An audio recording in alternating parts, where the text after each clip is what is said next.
अनंत कोटि दंडवत सतगुरु देव को अपना विषय चल रहा था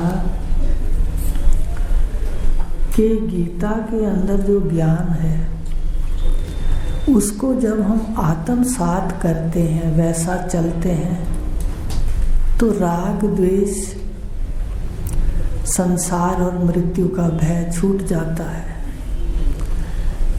मृत्यु का समझाया था कि जैसे पुराना कपड़ा है, तो जानकार को पता है पुराना कपड़ा है, फटा हुआ है, वो आसक्ति नहीं करता, पर एक बालक वो उसमें आसक्ति करता है। इसी तरह अज्ञान के अंदर आसक्तियों के ढेर हैं और ज्ञान के बाद रहना तो यही है, पर हमारी आसक्ति क्षीण हो जाती है। बस ये फर्क है। पता चल जाता है कि सत्य क्या है, तो सुनते सुनते सत्य स्वीकार हो जाता है कि सत्य यही है, तो यही सच है। तो राग द्वेष भव भय, संसार का भय सबसे बड़ा है, जन्म मरण का भय, ये हर लेती है गीता का ज्ञान। हमारे जीवन के अंदर सुना हुआ आत्मसात हो, हम वैसा जिए। जब गीता को जिएंगे तो ये सब होगा। भय भी खत्म हो जाएगा, मृत्यु भी है नहीं, निश्चय हो जाएगी, और ये स्थिर भी नहीं रहता। जो दृश्य जगत है, जो शर है, वो स्थिर भी नहीं रहता। तो हमें समझ आ जाएगी, हम दृष्टा कूटस्थ सदा असंग, सदा रहने वाला ज्ञाता हूँ, ये निश्चय हो जाएगा। दिन के जो इसमें आते हैं नाटक के जितने भी सीन हैं, वो सब बदलते हैं, हर क्षण बदलते हैं। देखिए, और इतनी तेजी से जीवन जा रहा है कि हमें होश ही नहीं रहता कि भाई कब पढ़ाई खत्म करी, कब विवाह हुआ, कब बूढ़े हो गए, कब रिटायर हो गए, और कब जाने की तैयारी है। तो इसलिए कहा कि गीता की ही कृपा है, गुरुदेव की कृपा है कि ये सब समझ आ गया। तो यही जो तत्व ज्ञान है, अपनी आत्मा को ब्रह्म स्वरूप जानना और जगत के अंदर प्रत्यक्ष साक्षात होना, इसको देखना, ये तत्व ज्ञान है। सारी खानियों के अंदर एक ही तत्व है, सच्चिदानंद चेतन, जिसको जिंदा कहते हैं। सुनते थे कि शिव के गले के अंदर मुंडों की माला पहनी है।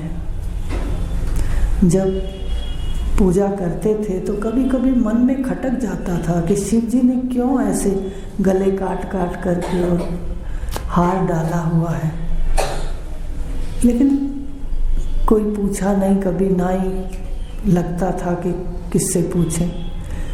जब ज्ञान सुना तो समझ आ गई कि आत्मा ब्रह्म, शिव स्वरूप आत्मा, ये जो इंद्रियां हैं, ये जो देवता है, ये जो जितने भी ब्रह्मांड के दृश्य हैं, ये सारे जड़ हैं और शिव ने अपने गले में डाल रखे हैं। माने उनके आश्रित है, आत्मा के आश्रित है ये सारा जगत, और ये जड़ है। तो जितनी खानियां हैं वो सब जड़ हैं, चेतन सत्ता से हैं, और वो प्रत्यक्ष है अक्षी पुरुष के रूप में। तो ऐसा साक्षात हमें देखना है। ये सतगुरु की कृपा से, उनकी रहमत से ये बात समझ आती है, और फिर रहमत से ही कृपा होती है कि हमारे अंदर ढलने लगता है। ईश्वर की कृपा बिना गुरु नहीं, गुरु की कृपा के बिना ज्ञान आत्मसात नहीं। इसलिए अगली लाइन कहेगी शरणागति। सिर्फ ज्ञान आपको स्थित नहीं करा सकता, ज्ञान एक रूखा हो जाता है। आगे की लाइन बताएगी, दोनों साथ चलते हैं। कैसे? गीता आरती गावे ध्यावे सुख संपदा मिले। गीता की आरती जो इसका गान करता है, गीता एक गान है। अगर गीता को ना गाया तो जीवन दुखी रहेगा। गीता का गान गाते रहेंगे तो सुख आएगा। तो गीता को अगर जीवन में लाते हैं और इसका ध्यान रखते हैं कि भगवान ने गीता के अंदर क्या क्या कहा है, उपनिषदों का, शास्त्रों का, कर्म, उपासना, ज्ञान का, ये गीता सार है। इसके अंदर सब कुछ है, रहस्य है। तो इसका अगर हम ध्यान रखते हैं कि कर्म करें पर निष्काम, उपासना करें पर अहम ग्रह उपासना तक बुद्धि को पहुंचाएं, ज्ञान हमारे जीवन में आत्मा ब्रह्म का जो ज्ञान है उसको लेकर के फिर ज्ञान जिसका है, गुरुदेव का है ज्ञान तो ऋषियों का है, ज्ञान तो कृष्ण का है, देने वाले सतगुरुदेव का है। तो जिसकी वस्तु है उसके आगे रख दें कि आपकी है। जब इंद्रियां कहते हैं पंचभूतों की हैं, 3 गुणों की हैं, मैं नहीं, मेरी नहीं, मैं इसका दृष्टा, हम उनके सामने रख देते हैं आपकी हैं। तो ज्ञान भी तो हमारा नहीं है, ज्ञान सतगुरु का है। ये भी हम उनके समर्पित कर दें, ज्ञान लेकर के, साक्षात करके ज्ञान आपका है। अब जब आपका ज्ञान कहेंगे तब अहंकार नहीं आएगा। और अगर कहेंगे ज्ञान तो मेरा है, देखो मैं कितना ज्ञानी हूँ, कितने शब्द आते हैं मुझे, वो फिर अहंकार आ जाएगा। तो यही कहा कि सुख संपदा मिले। गीता को जो ध्यान में रखता है तो योग क्षेम भी परमात्मा करते हैं और उसकी रिद्धि सिद्धि दोनों ही उसको मिलती हैं। रिद्धि माने सांसारिक ऐश्वर्य और सिद्धि माने मानसिक मन का ऐश्वर्य, साधना का ऐश्वर्य, दोनों उसके पास होते हैं। तो गीता के गुरुदेव की शक्ति है कि राज खोल के बता दिए। सुख संपदा मिले, सुख भी मिलता है और संपदा भी। संपदा बाहर की है जिसको रिद्धि कहा, और सुख है मन का, मानसिक। आत्म सिद्धियां भी मिलती हैं। बाकी सिद्धियां सब सिद्धियों से आगे आत्म सिद्धि है। आत्म सिद्धि के अंदर सब सिद्धियां हैं, आती हैं।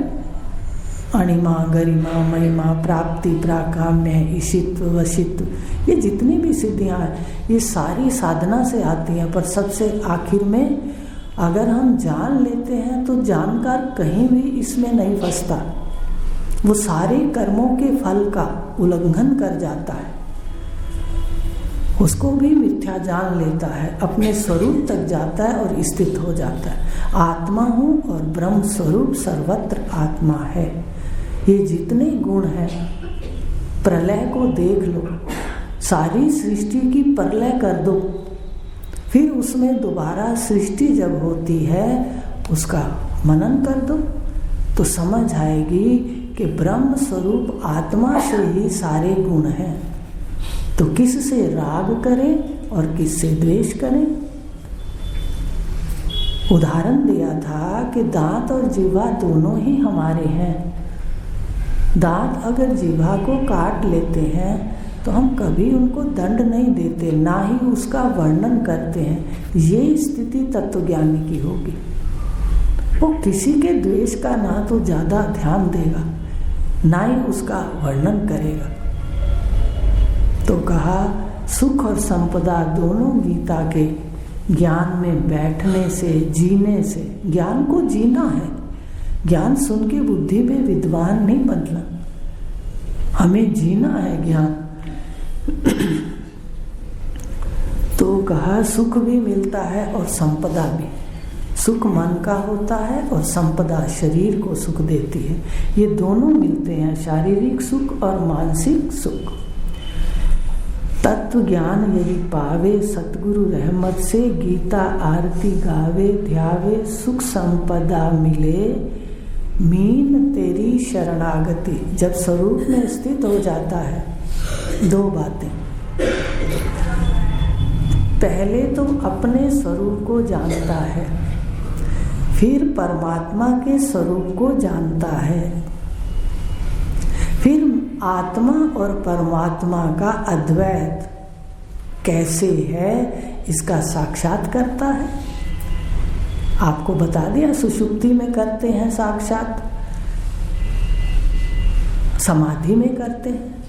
लेकिन एक बात बताई थी कि उस समय हमारी मैं को होश नहीं होता, वो उसका उस तरह से अनुभव नहीं करती कि आके बाहर कह दे कि आनंद मेरा अपना आत्मा का स्वरूप है। लेकिन अब कृष्ण की गीता भगवान कह रहे हैं और गुरुदेव बता रहे हैं कि तुम ऐसे अपने में बैठे हुए उस समाधि का आनंद लो।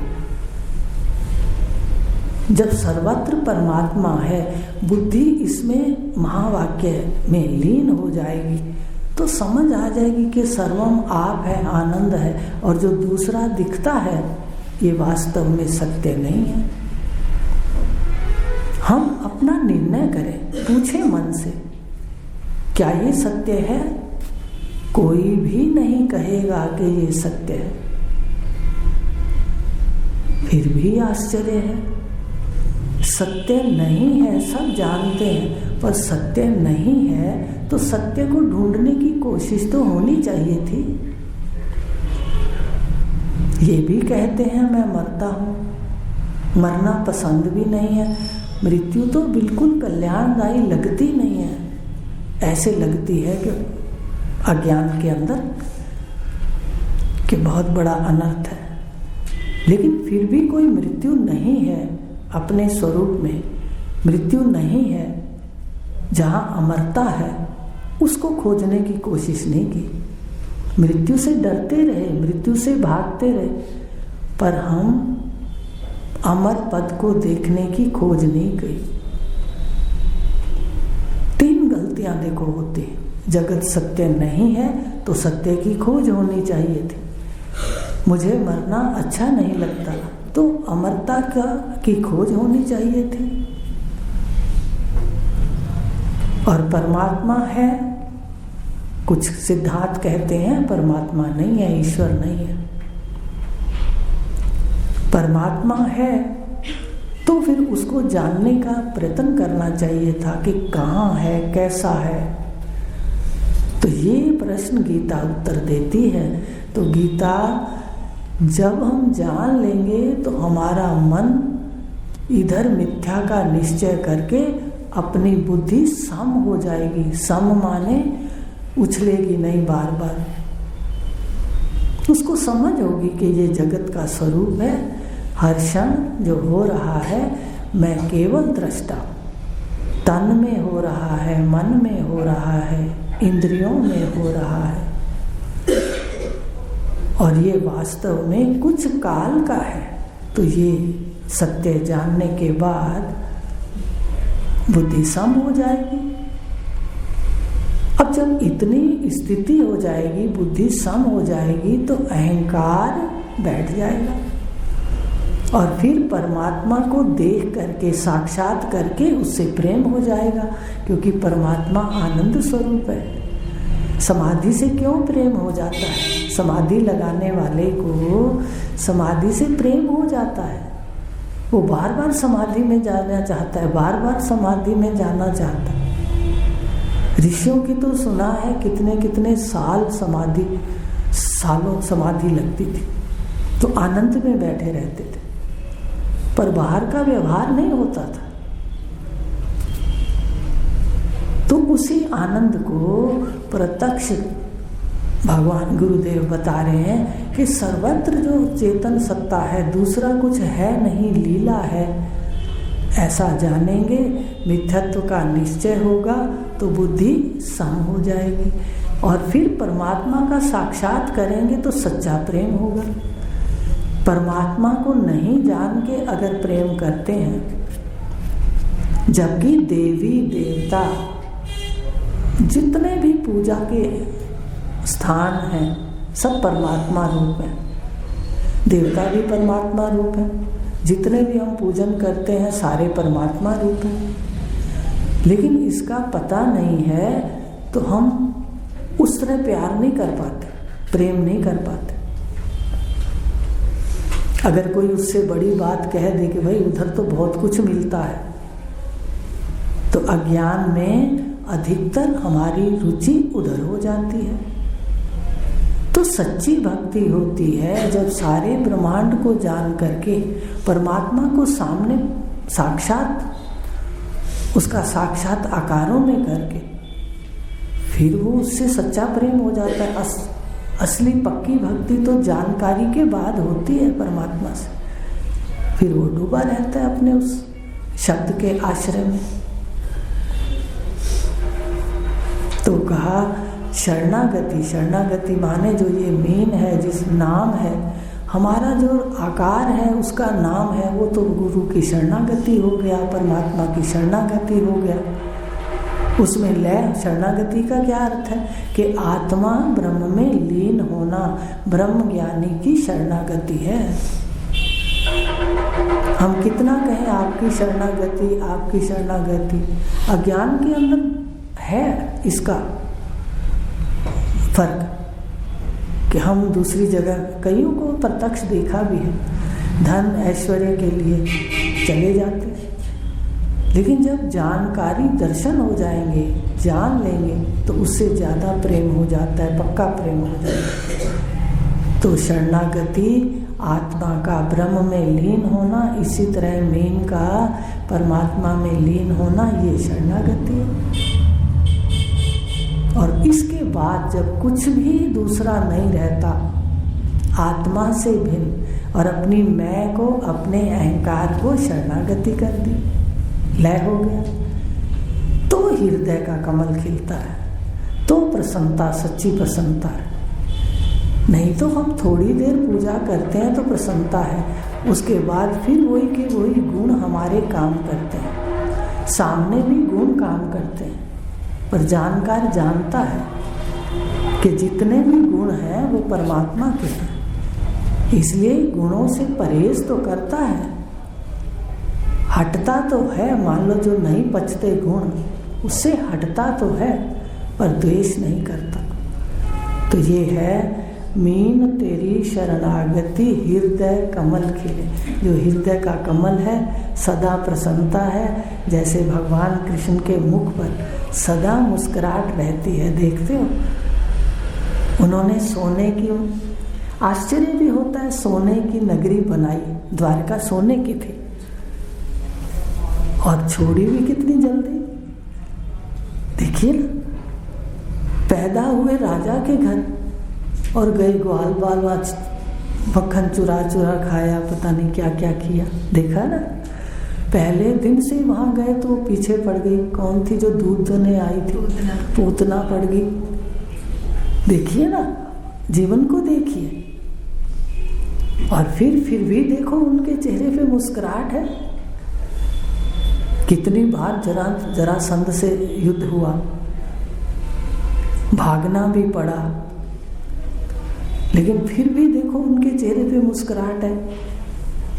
उनके सत्य में प्रतिष्ठित है ना, वो सत्य में जी रहे हैं, इसलिए लीला को लीला देख रहे हैं। तो इसलिए हमें भी मनन करना है कि देखो जितना भी दिख रहा है ये सब शर है, बदल रहा है, पर शरीर के रहते, इस शरीर की आयु के रहते हम अपने संस्कारों का परिमार्जन कर दें। संस्कारों का परिमार्जन ना कर्म से होगा, ना उपासना से पूर्ण रूप से होगा, तो केवल ज्ञान से होगा।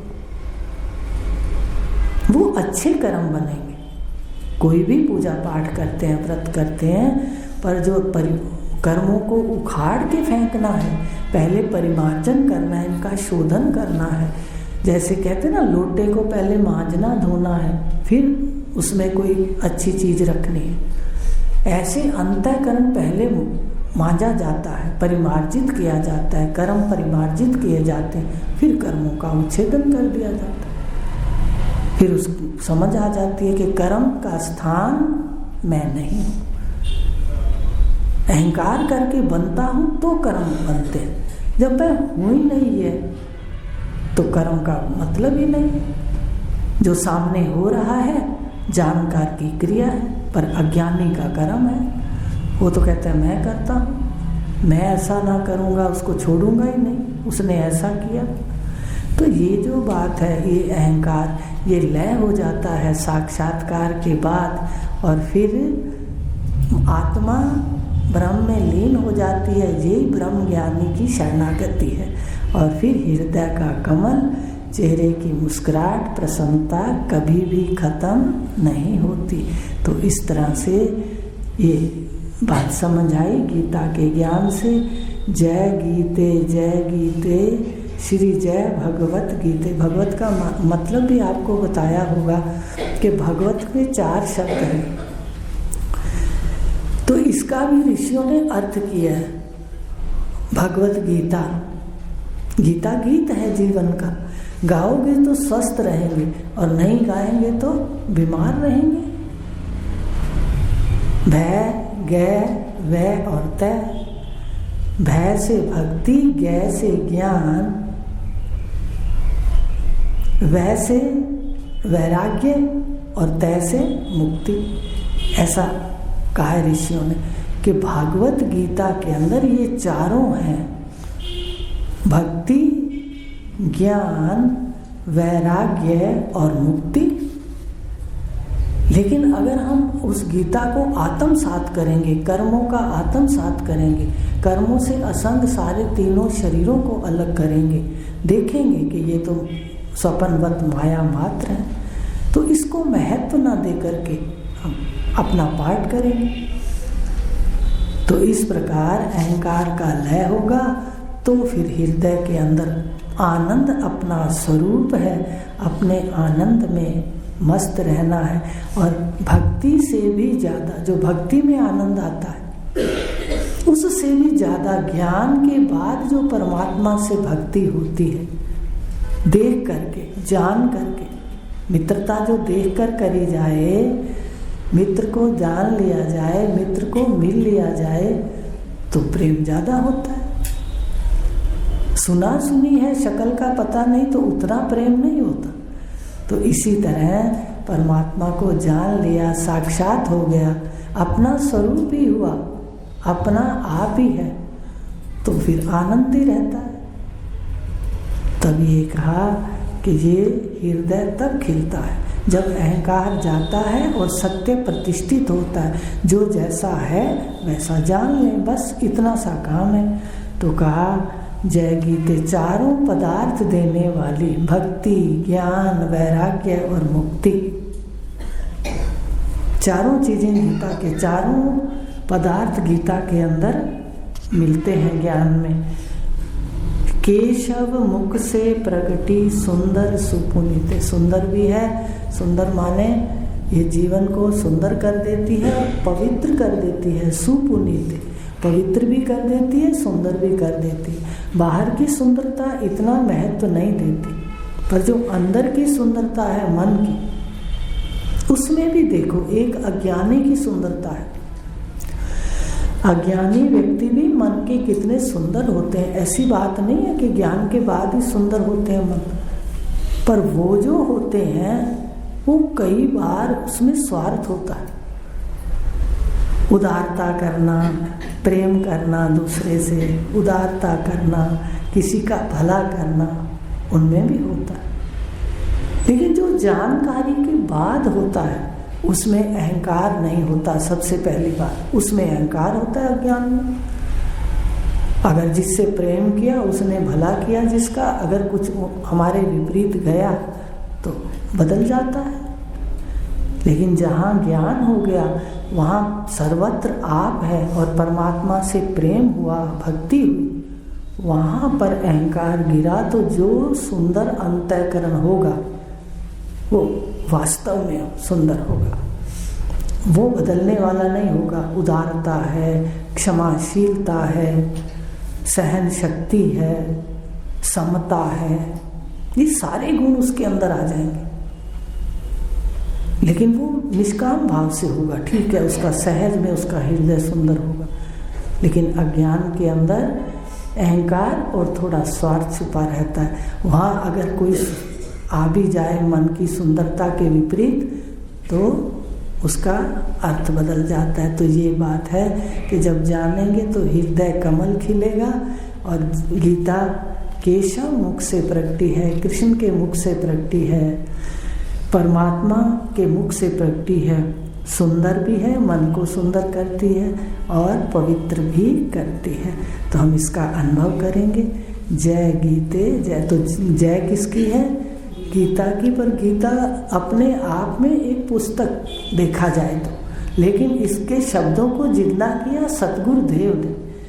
तो जय गीते के साथ देने वाले सतगुरु, जय सतगुरु देव की जो कहते हैं ना, इसलिए उनकी जय कहते हैं, क्योंकि जितने राज हैं वो सारे खोल के रख दिए। अब तो जाते हैं तो साफ दिखता है कि देखो कैसे एक कपड़े में पड़ा है और एक चला गया है, दो साफ दिखते हैं। वो सच्चा या ये सच्चा? जो चल फिर रहा था इसको ओढ़कर, रिश्तेदार था हमारा, वो सत्य या ये सत्य? तो दिमाग समझ नहीं आता। तो ये है जय गीते जय सतगुरुदेव की। ओम पूर्णमद